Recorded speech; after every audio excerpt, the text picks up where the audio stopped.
When I'm not watching films, I'm in fact enjoying a fair share of world wrestling entertainment, and I'm here to review this past Sunday's WrestleMania 31. The fact is, I did really enjoy the event as a whole. There were fantastic moments, WrestleMania moments, if you will, that were, of course, created in last Sunday's event. But the fact is that it wasn't incredibly consistent in terms of the enjoyment or the pace of certain matches, which is something I'm going to talk about right now. Now, of course, there wasn't much of a build-up, I felt, with the Titantron and everything. I felt that they could have done more. They tend to do more and show a lot more of the past, which they did on SmackDown, but didn't necessarily do a whole lot of with this event. And the fact is, I think it being open air sort of hindered a lot of things, though it did promote, say, the look of the ladder match or the Battle Royale were far greater to watch in the open air arena. However, things related to Sting, Bray Wyatt, The Undertaker really had to be toned down because there was a lack of darkness, in fact, possible, which is why I think an event like WrestleMania should be indoors, although it did have a nice little old school feel, wherein I believe that SummerSlam should maybe be a more outdoorsy event. Looking at the matches, of course, the kickoff show had the failed four-way tag team match. Of course, Cesaro and Tyson Kidd were not going to lose the championship and have it trade off in a kickoff match. At the same time, there were some incredible things done, especially with that six-man superplex that sort of happened. That was a really good moment to get you involved and excited, and in fact invested into the enjoyment of the WrestleMania pay-per-view, of course, because of the fact that, it being a kickoff match, the stakes aren't incredibly high. You don't expect to see the best shown at you then, but then to get to see something at all is fascinating. Something at all including the Battle Royale. And what I liked about the Battle Royale is the 30-man Battle Royale, mind you, was very entertaining to watch. And the Miz and Mizdow aspect of it is going to have big repercussions in the weeks to come with regards to storyline and everything. Big Show winning, sort of poetic, having a giant win, although you did have Cesaro win last year. I was hoping for Ryback to win. He was more of the favorite. Unfortunately, he did not. It would have been perfect had Damien Mizdow won, but that was not the case.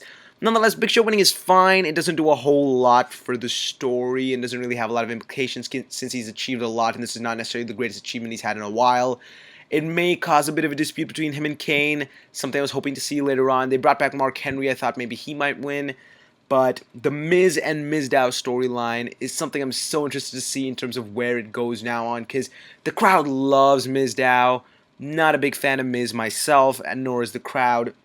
So to see them finally have a dispute, and finally, after all this time, Mizdow to realize and really come into his own, is something that was almost great and beautiful to witness, and he almost got the Big Show out, and it would have been a perfect moment had he achieved to do so. Nonetheless, though, still a lot of good nuggets and moments here and there, and a great display of wrestling, of course, hoping for Ryback to have a greater part in the storyline in the weeks to come as well. Now, looking at the first match, the Intercontinental 7-man ladder match, Daniel Bryan winning, I guess, was a little more expected. He's now won pretty much every title that there is to win for him, apart from the Divas title, of course, because he cannot win that, but the WWE World Heavyweight Champion and the Tag Team Championship and the United States Championship. He's won all of it already. Still in a very young part of his career, of course. But the point is that I was hoping maybe Dean Ambrose might win it, maybe even R-Truth or Dolph Ziggler, because there would be a more entertaining story in the weeks to come wherein Barrett tries to get it back. I felt like at the end when everything was coming together, of course Stardust and Harper I didn't think had much of a shot, but when everything was coming together just before Bryan went up to go get the Intercontinental title, I was hoping that Dean Ambrose would come back, because you had the 6 other wrestlers in the ring performing finishers one after the next, taking one and the other down. Dolph Ziggler did that amazing thing off the ladder, of course, which was entertaining to witness, a great moment, if you will. But I was hoping Dean Ambrose would come back to kind of complete the whole thing. He seemed like he got injured, in fact, when he was thrown through the ladder. That match didn't have a lot of fantastic moments, though.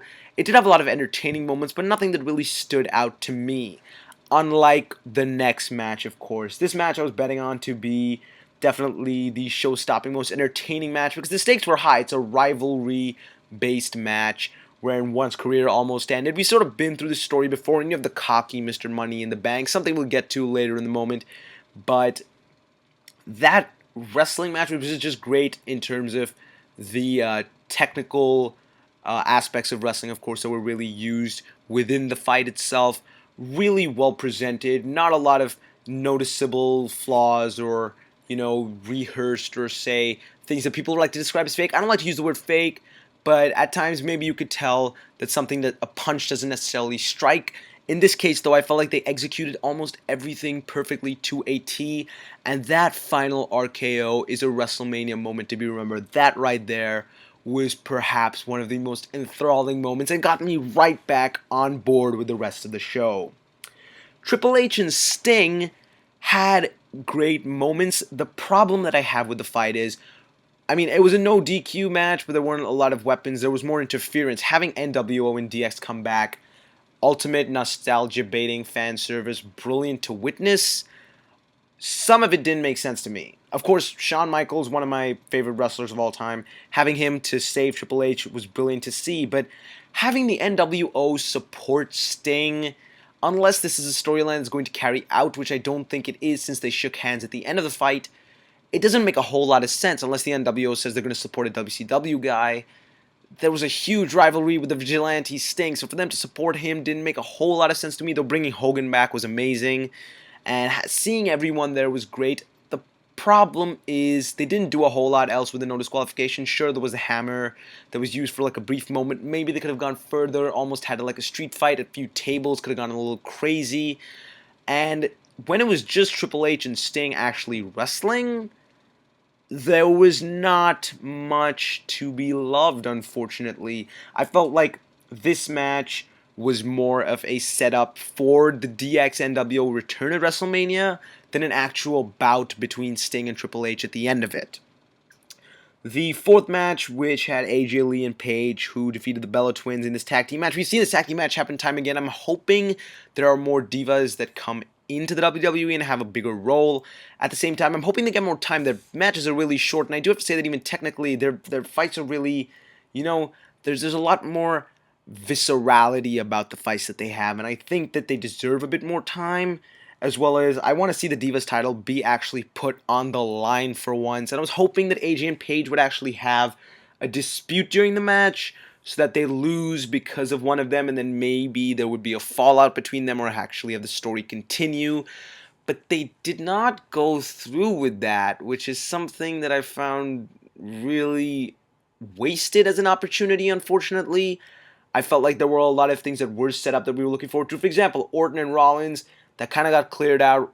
Orton got his revenge. He already beat up Rollins, but he wanted to do it again, which is great. Triple H Sting, of course, remember, Triple H's entrance, by the way, was beautiful. Great advertisement for Terminator Genesis, but yet a really interesting entrance to say the same.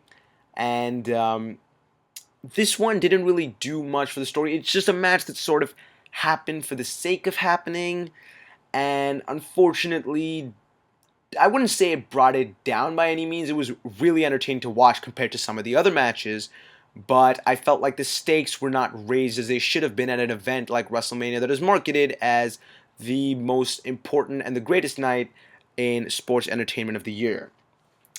The next match, John Cena and Rusev. Rusev's entrance was great. John Cena's entrance, I was hoping maybe he might wear some red, white, and blue attire, but that might have been a bit too forward and a bit much with the whole US versus Russia angle that they seem to have been going for. Finally, having Rusev defeated was a great thing. You can't have a man undefeated for that long, and I'm sure this is going to play out further. Lana came back without much explanation, and Rusev sort of got angry at her at the end, is something that I think there's going to be a dispute between the two. I want to see where this goes next, because now that Cena's the US champion, I don't know if he's going to lose the title so soon. I want to see who the new contender is, because I think Rusev is going to get sidelined for a bit. Maybe you could see a triple threat in the future between Rusev, Cena, and I'm just saying, Ryback would be great. Someone like Ziggler, someone with a great amount of talent and technical ability would definitely be great to add to a match like that. Nonetheless, this match did have a lot of finishers. It was actually good on the energy, something I really liked witnessing. After that, we had a bit of a moment where Triple H and Stephanie McMahon came out, and after thanking the fans, were perhaps the most obnoxious to the fans as well, which of course meant the awaiting of an entrance of a big old superstar to come back and do something.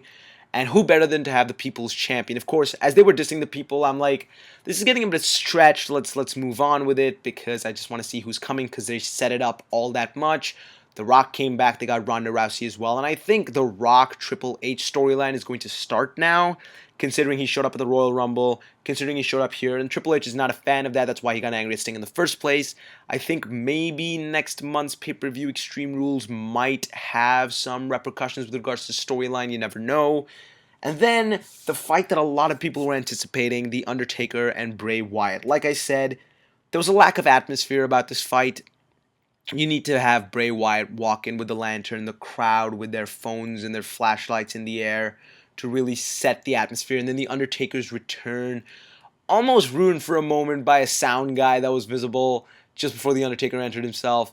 But I didn't feel like there was an incredible build-up. Normally they show a lot of what's been happening in the story on the Titantron. They didn't do that for every match this time, which I think hindered some of the build-up towards it. It was great to see The Undertaker execute a lot of his other moves and whatnot, but at the same time, I felt like there was a bit of a lack of energy as compared to the previous match, or of course the following match, because my god, it's the main events that they're executing perfectly. I still remember the Royal Rumble main event, the Fastlane main event, and my lord, the main event of WrestleMania was brilliant. Like, I have to tell you, irrespective of whatever might have happened before this event was worth the main event alone. And of course, there was a lot to love anyway, but this main event is just so entertaining to see Roman Reigns, who has been built up as this man who could be the one to beat Brock Lesnar. He was endorsed by Mark Henry as well.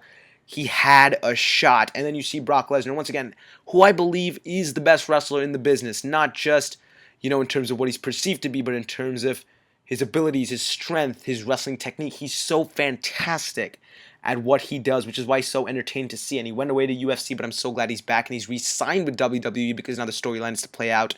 And of course, he's a brilliant wrestler. Unfortunately, he's not on Raw or SmackDown as much as you'd hope for, which also does make seeing him actually fight at the main events all the more entertaining.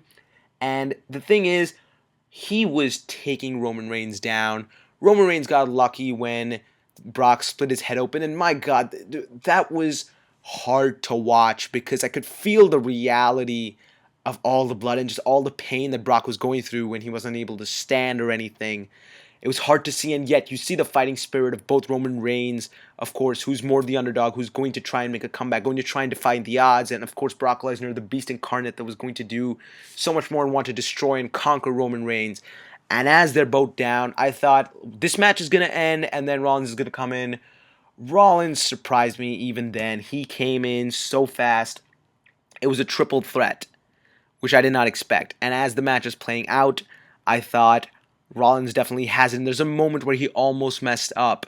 And as he's about to get F5, Roman Reigns came in and sort of ruined it for both himself and Lesnar, giving Rollins the title, ending WrestleMania on such a twisted, not cliffhanger really, but on a note that leaves a little more to be desired, which is of course why I'm excited for Raw, SmackDown, and the upcoming pay-per-views, just to see how this is going to play out now, because those last 20 minutes, from the moment the main event began to the end of WrestleMania, were nothing short of fantastic. Of course, definitely justifying as to why WrestleMania is the biggest event of sports entertainment.